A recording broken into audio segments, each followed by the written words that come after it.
Nah, sekarang ini dunia shinobi telah memasuki babak baru yang jauh berbeda dari perang atau kekuatan klan lama.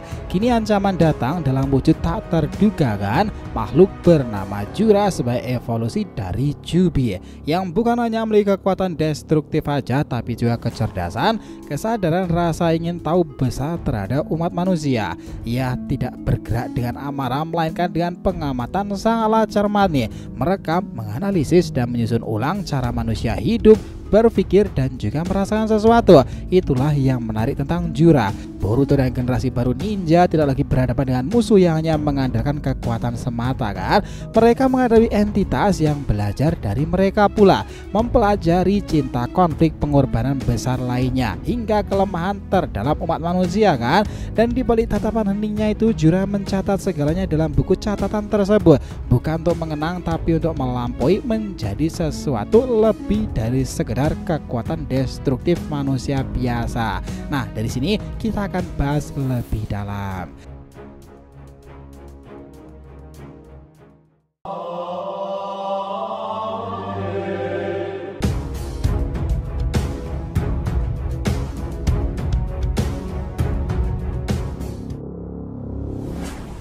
Oh ya, biar terus bisa berinteraksi dengan kalian ya, subscribe dan bantu ramein video ini ya nakama. Nah, dari sini kita masuk ke pembahasannya lagi.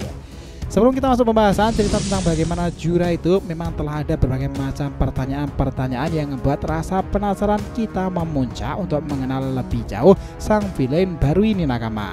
Pertama, apakah Jura bisa menciptakan keturunan pula? Ini memang menarik untuk dipertanyakan loh. Bukan keturunan secara biologis, melainkan replika berkesadaran makhluk seperti dirinya pula, tapi dengan program atau arah pemikiran berbeda. Bagaimana jika Jura mulai mendidik entitas baru, mungkin dari Jubi lain yang ia bangkitkan dan latih secara filosofis? Akan seperti apa generasi kedua dari makhluk Shinju yang lahir bukan dari perintah tapi dari pemahaman? Nah, Jura sendiri memang menarik karena dia adalah inkarnasi awal dari Jubi ekor 10.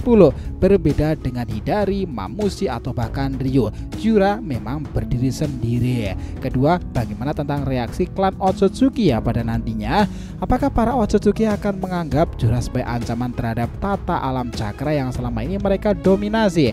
Ini menarik loh, karena klan bangsa langit selalu berada di atas. Namun dengan adanya dari Jura itu, bagaimana kira-kira reaksi mereka? Mungkinkah ada anggota Otsutsuki yang justru ingin memanfaatkan atau bahkan berdiskusi dengan Jura lebih lanjut nantinya, mengingat pendekatannya jauh lebih sistematis dan juga logis pula? Atau Jura justru menjadi semacam peringatan betul bahwa ciptaan mereka kini berevolusi melampaui zaman mereka pula? Itulah yang menarik nakama. Kita ingat bagaimana ketiga ini pertanyaannya, bagaimana dengan strategi dunia ninja? Bagaimana dengan para shinobi sendiri ya, yang selama ini hanya tahu cara bertarung fisik, mulai beradaptasi dengan lawan seperti Jura itu? Apakah akan muncul cabang baru dalam pelatihan ninja, ninja observasi, ninja filosofis atau bahkan penjaga pengetahuan pula? Mungkinkah ada aliansi antara ninja dan entitas lain tuh, seperti sisa teknologi Kara atau bahkan AI peninggalan di zaman masa lalunya? Itulah yang menarik untuk dipertanyakan nakama. Tambahan lainnya, bagaimana dengan informasi simbolisme pula? Buku Jura adalah sutra kekosongan, sama seperti dalam ajaran Buddha. Di dalam teks-teks suci dibaca untuk memahami sunyata atau kekosongan tadi. Jura adalah jalan menuju pemahaman tentang eksistensi tanpa keinginan pribadi kan. Namun ia menempuh jalur sebaliknya, pemahaman memperbesar eksistensinya. Boruto versus Jura, Bodhisattva dan juga samsara yang juga membangkang. Itulah makna filosofinya. Boruto ini bisa menjadi figur bodhisattva yang memilih untuk tetap duniawi ya, demi membantu orang lain semata. Sementara Jura adalah samsara, menolak reinkarnasi pasif dan justru aktif ngebentuk dirinya sendiri dari nol. Semua ini menjadi hal yang dipertanyakan bagi para fans sendiri ya. Itulah yang ngebuatnya menjadi ancaman terbesar yang pernah ada dalam sejarah dunia ninja nakama. Nah, sekarang ini bayangkan lagi ya, bagaimana jika Orochimaru yang digabung dengan kecerdasan Shikamaru lalu diberikan tubuh abadi seperti Kaguya, kesadaran filsafat seperti seorang biksu zen itu. Itulah bagaimana pemahaman lebih lanjut Jura itu dibentuk referensinya. Mungkin ada yang sepakat tentang itu, ada juga yang tidak sepakat. Tapi bahkan perbandingan itu tidak sepenuhnya menangkap betapa mengerikannya entitas satu ini. Jura itu bukan hanya perpaduan dari berbagai kehebatan semata, dia adalah sesuatu lebih benar-benar baru, sesuatu yang tidak bisa ditebak dengan logika lama pula.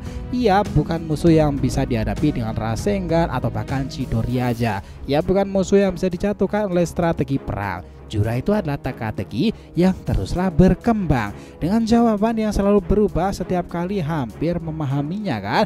Disinilah letak ancaman terbesar Jura. Ia tidak pernah puas sama sekali nakama, tidak pernah berhenti belajar, dan dia merasa cukup kuat atau cukup tahu nih. Karena bagi Jura eksistensi itu adalah sebuah proses, perjalanan tanpa akhir. Bayangkan, dan bahkan jika ini gagal hari itu ya, ia akan memahami mengapa dan besok itu akan kembali versi lebih baik, sempurna dari dirinya yang kemarin. Itulah kenapa Boruto dan juga nakamanya harus menghadapi tantangan yang tak pernah mereka bayangkan sebelumnya. Selama ini para shinobi dilatih menghadapi musuh yang memiliki tujuan, ambisi atau dendam kan. Tapi Jura bukan itu. Jura keheningan yang menganalisis, pengamatan tanpa emosi, dan pertumbuhan tanpa batas. Bahkan Code yang dibekali dengan kekuatan luar biasa dan niat destruktif terlihat seperti bocah kecil yang marah dibandingkan dengan ketenangan dingin Jura. Alhasil dia dipermainkan kan. Yang menarik itu nakama, dalam narasi ini Jura tidak hanya mewakili evolusi Jubi, tapi juga alegori dari ketakutan manusia akan ciptaan yang lebih sempurna dari dirinya sendiri kan. Ia adalah metafora dari AI, singularitas teknologi, makhluk tak berkepala yang belajar dari tumbuh tanpa batas kendali. Jura adalah produk dari dunia shinobi yang terlalu lama bergantung pada kekuatan destruktif tanpa memahami bahwa kekuatan sejati lahir dari pemahaman dan kesadaran diri kan. Jubi memang selalu menarik. Kita ingat bagaimana perjalanan Boruto bukan lagi sekedar pertualangan ninja aja. Ini adalah perjuangan eksistensial, bukan untuk menyelamatkan dunia dari kehancuran, tapi untuk membuktikan bahwa manusia masih layak menjadi poros kehidupan di tengah dunia yang semakin kompleks lagi kan. Nah, dunia ninja itu telah berubah sekarang ini nakama, tak lagi sekedar arena pertarungan antara shinobi atau bentrokan antar klan. Di balik reruntuhan peradaban lama dan jejak cakra yang mulai memudar, muncullah satu entitas baru, Jura. Ia bukan makhluk buas tanpa arah seperti Jubi di masa lalu ya, tapi sosok berpikir, merasa, dan merenung. Gerakannya menimbulkan pertanyaan besar. Apakah ia datang sebagai pemusnah atau calon pengganti umat manusia lebih unggul lagi? Nah, kini Jura itu telah menjelma ya menjadi pemangsa paling menakutkan dalam sejarah kisah shinobi sekarang. Yang ngebuatnya berbeda bukanlah keinginan untuk ngebunuh atau menghancurkan, melainkan keinginan memahami dan ingin menjadi manusia seperti seutuhnya. Nah, di chapter 22 itu telah dijelaskan ya bagaimana keadaan kekacauan yang terjadi. Boruto benar-benar terdesak kan ketika menghadapi Jura. Bahkan kekuatan Rasengan tertinggi Uzuko Vortex-nya aja itu nggak membantu ketika menghadapi Jura. Dia bahkan cepat paham bahwa teknik Boruto itu mirip cara kerjanya dengan tekniknya sendiri itu Jubi Dama miliknya. Kemampuan-kemampuan seperti itu bakalah menarik karena Jura sendiri itu merupakan lawan yang kuat untuk Boruto kan. Dari penglihatan yang diperlihatkan oleh Kashin Koji, tidak ada satu singularitas takdir dari Jipoten Direction yang dilihat oleh Kaji itu Boruto bisa menang melawan Jura.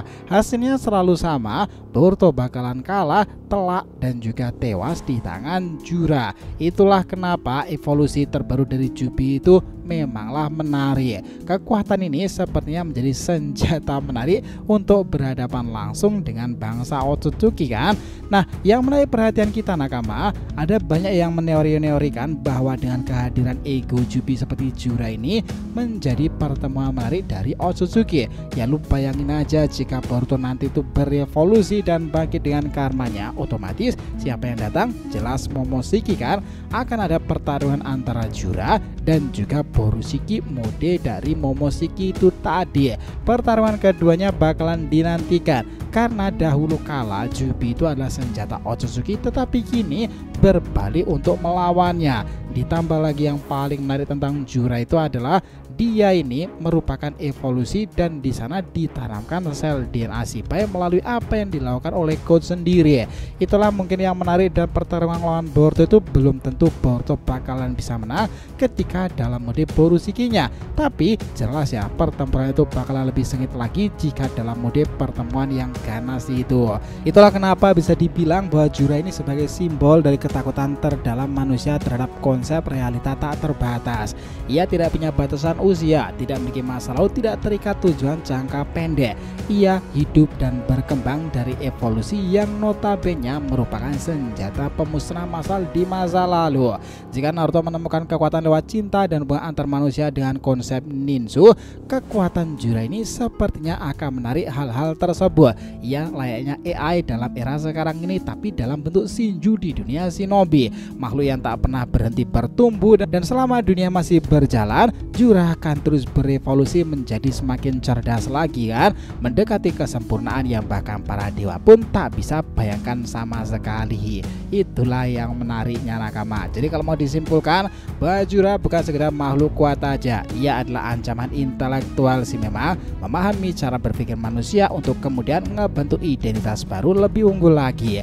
Ia tidak datang menghancurkan dengan cara lama, tapi mengambil alih segalanya lewat pemahaman. Strategi evolusi terus menerus kan. Selama umat manusia masih menunjukkan emosi, impian, dan ketakutan, Jura akan terus menyerap tuh. Nah, bertumbuh dan memperkuat eksistensinya lagi. Kini dunia ninja bukan hanya mempertaruhkan kekuatan fisik, tapi juga esensi dari apa artinya menjadi sebagai manusia seutuhnya kan. Ketika generasi ini dihantam dengan kekuatan luar biasa seperti Ego Jubi, lantas kepada siapa tuh mereka harus menjembatani semua ini? Apakah Boruto dan Kawaki Sarada Himawari itu benar-benar mampu untuk menghadapi entitas baru ini? Yos, kekuatan yang melampaui Otsutsuki benar-benar mengesankan nakama. Kedepan kisah Boruto bakalan lebih seru lagi. Oke, sepakat dengan semua bagaimana penggambaran ini? Itulah tadi ya pembahasan kita mengenai apa yang terjadi tentang Ego Jubi Jura sendiri. Terima kasih teman-teman telah mengikuti cerita ini sampai akhir. Jika ada yang ditanyakan silahkan nih, feel free tulis di kolom komentar di bawah ini teman-teman. Thanks ya telah menonton video ini sampai akhir, and will be come back again.